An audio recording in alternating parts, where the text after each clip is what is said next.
To Unacademy. सो आज के इस वीडियो में मैं आपको डिस्कस करवाने वाली हूँ डीआरडीओ के हर एक रिक्रूटमेंट के बारे में, और वो बहुत सारी अपॉर्चुनिटी लेकर के आया है जिसमें DYCL, DYSL, CAIR और बहुत सारे रिक्रूटमेंट है, तो उसको हम अच्छे से डिस्कस करेंगे इनके नोटिफिकेशन के बारे में। तो सबसे पहले हम यहाँ पर देख सकते हैं कि जो 14 अगस्त से जो नोटिफिकेशन जारी हुई है उसके बारे में। ठीक है, तो यहाँ पे CAIR बेंगलुरु ने इनवाइट किया application for the walk in interview for the award of JRF। फिर एक DYSL सिटी चेन्नई इनवाइट करा application for the award of again JRF। तो ये दोनों 14 अगस्त के एडवर्टाइजमेंट है जिसका एंड डेट यहाँ पर 19 सितंबर दे रखा है, और इसमें 4 सितंबर, तो अभी भी आप यहाँ पर फिल कर सकते हैं इसके एप्लीकेशन फॉर्म को। और यहाँ पर रिजल्ट आया हुआ है तो वो आपके लिए नहीं इम्पोर्टेंट है। RCI हैदराबाद ये भी इनवाइट करा एप्लीकेशन फॉर्म। ठीक है, तो ये 17 अगस्त का नोटिफिकेशन मतलब आज ही आया है, और इसका एंडिंग डेट है 13 सितंबर। और DMSRDE कानपुर भी यहाँ पर एलिजिबल कैंडिडेट्स को स्टार्ट करने के लिए बोल रहा है, आज ही नोटिफिकेशन इसकी आई। तो बहुत सारी अपॉर्चुनिटी आई है 14 अगस्त वाली और 17 अगस्त वाली, सबको हम यहाँ पे डिस्कस करेंगे। तो सबसे पहले मैं CAIR बेंगलुरु के बारे में आपको बता देती हूँ जो वॉक इन इंटरव्यू है।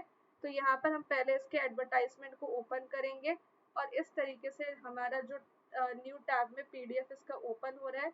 अब इसको हम थोड़ा डिटेल में डिस्कस कर लेते हैं कि भाई कितनी वैकेंसी है, क्या आप एलिजिबल हो भी कि नहीं हो। तो JRF की 1 वैकेंसी है, और बच्चा अगर BE BTech डेटा साइंस में CSIT में किया है फर्स्ट डिवीजन में, ठीक है, विद वैलिड गेट या फिर ये क्वालिफिकेशन, और या फिर अगर पोस्ट ग्रेजुएटेड भी है विदाउट गेट स्कोर तो भी चलेगा। ठीक है, क्या क्या प्रोफिशिएंसी होनी चाहिए वो आप देख सकते हैं। ड्यूरेशन 2 साल का होगा फेलोशिप प्रोग्राम का, और 28 साल की एज लिमिट होनी चाहिए।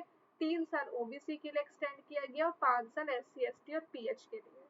तो आई होप आपको क्लियर है कि अगर आप BE BTech स्टूडेंट हो, कंप्यूटर साइंस के, डेटा साइंस के, IT के, आर्टिफिशियल इंटेलिजेंस के, तो और फर्स्ट डिवीजन में हो, साथ साथ आपके पास वैलिड गेट स्कोर भी है, तो फिर आप इसके लिए अप्लाई कर सकते हैं। नहीं तो अगर आपने पोस्ट ग्रेजुएशन किया है इन सभी ब्रांचेस में विद फर्स्ट डिवीजन, तो वैलिड गेट स्कोर नहीं भी है तो भी आप इसके लिए अप्लाई कर सकते हो। ठीक है, एक्सपीरियंस नहीं चाहिए, सबसे अच्छी बात ये है। उसके बाद यहाँ पर एप्लीकेशन का प्रोसीजर वगैरह दे रखा है, बाकी ये सब दे रखा है, तो आप इसको ज़रूर जा करके रीड कीजिए। सेकंड जो मैं आपको बताऊंगी, मैं यहाँ पे आपको सिर्फ एज लिमिट और वैकेंसी कितनी आई और आपकी एलिजिबिलिटी कितनी है वो बताऊंगी, बाकी आप खुद जा करके चेकआउट कर सकते हैं।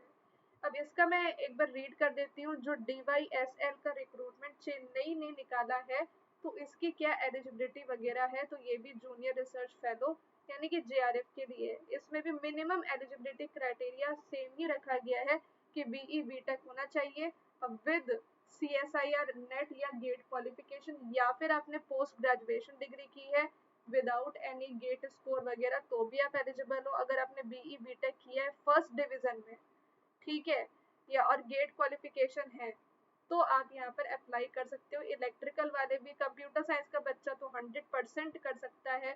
ठीक है, और यहाँ पर पोस्ट ग्रेजुएशन अगर आपने डिग्री की है तो, मतलब ये वाली बात है। और आपको यहाँ पर डिजायरेबल क्वालिफिकेशन में क्या बोला गया है, तो कोई एक्सपीरियंस की जरूरत है क्या, तो यहाँ पर थोड़ी बहुत एक्सपीरियंस की जरूरत रखी गई है, बट वो डिजायरेबल क्वालिफिकेशन उतना इम्पोर्टेंट नहीं है। ठीक है, तो 1 यहाँ पर वैकेंसीज हैं। ठीक है, इसके लिए भी JRF के लिए ओके 1 वैकेंसी, अपर एज लिमिट सेम जैसे कि मैंने बताया, पर इसका स्टाइपेंड काफी अच्छा है, 37,000 पर मंथ, ये है बहुत अच्छी बात। तो यहाँ पर आप जरूर इसको अप्लाई कीजिएगा, अच्छा है यहाँ पर रिक्रूटमेंट इसका। ठीक है, बाकी आप रीड कर सकते हैं कि और कैसे क्या करना है। अब मैं यहाँ पे आपको नेक्स्ट रिक्रूटमेंट के बारे में बताऊंगी। तो मैंने आपको CAIR के बारे में बता दिया और DYSL के बारे में बता दिया। अब मैं RCI हैदराबाद की बात करती हूँ। तो हैदराबाद, बेंगलुरु, चेन्नई, कानपुर सभी यहाँ पर आपको DRDO के अंडर रिक्रूट कर सकते हैं। तो इसमें भी जो वैकेंसी आई है ना, वो आपके जूनियर रिसर्च फेलो के लिए ही आई है। तो मैं यहाँ पर एक तरीके से वीडियो को पहले ठीक है, तो यहाँ पर आप देख सकते हो कि ये जो रिक्रूटमेंट आई है वो इलेक्ट्रॉनिक इलेक्ट्रिकल CSC के बच्चों के लिए आई है। 2 वैकेंसी है और ये रिसर्च एसोसिएट की है। ठीक है, तो यहाँ पे टोटल वैकेंसी कंप्यूटर साइंस वालों के लिए 2 आई है। ठीक है। लास्ट डेट सबमिशन का मैंने आपको बता दिया कि 30 डेज। पर एलिजिबिलिटी क्या है भाई? तो देखो, रिसर्च एसोसिएट को 2 साल का दिया जाएगा टेम्पररी बेसिस पे है, और जीआरएफ का भी 2 साल का है। तो नीचे बढ़ते हैं और इसका हम देखते हैं कि what is the essential qualification. तो या तो पीएचडी किया हो, ठीक है, या फिर फर्स्ट क्लास एमटेक किया हो, ठीक है। पर बीई बीटेक वालों के लिए तो मुश्किल है भाई। यहाँ पर आपका या तो एमटेक होना चाहिए, पर कुछ यहाँ पर एक्सपीरियंस भी आपको रिक्वायर कर रहा है, तो ये थोड़ा सा डिस्टर्बिंग एलिमेंट है।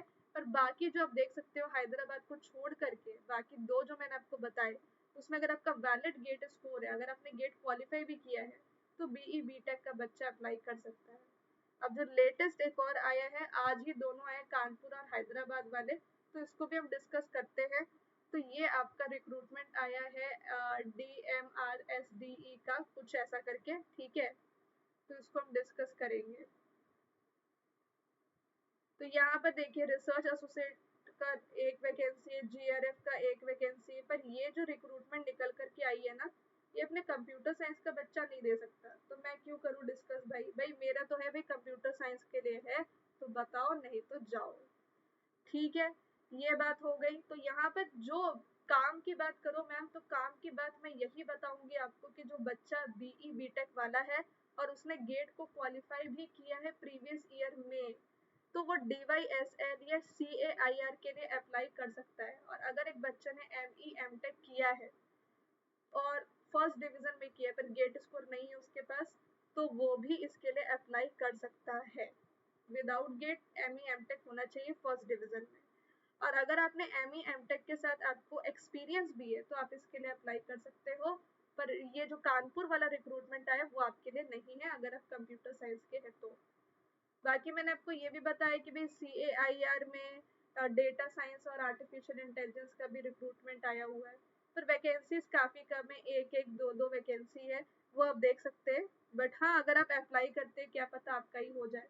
तो अगर वीडियो पसंद आए तो वीडियो को लाइक एंड शेयर ज़रूर कीजिएगा, बिकॉज बहुत ही मेहनत लगती है इस टाइप की वीडियो को बनाने में, और इस टाइप की वीडियो आपको मिलती रहे, इसके लिए आप ज़रूर मेरे इस टेलीग्राम चैनल को ज्वाइन कर लीजिए इस QR कोड को स्कैन करके।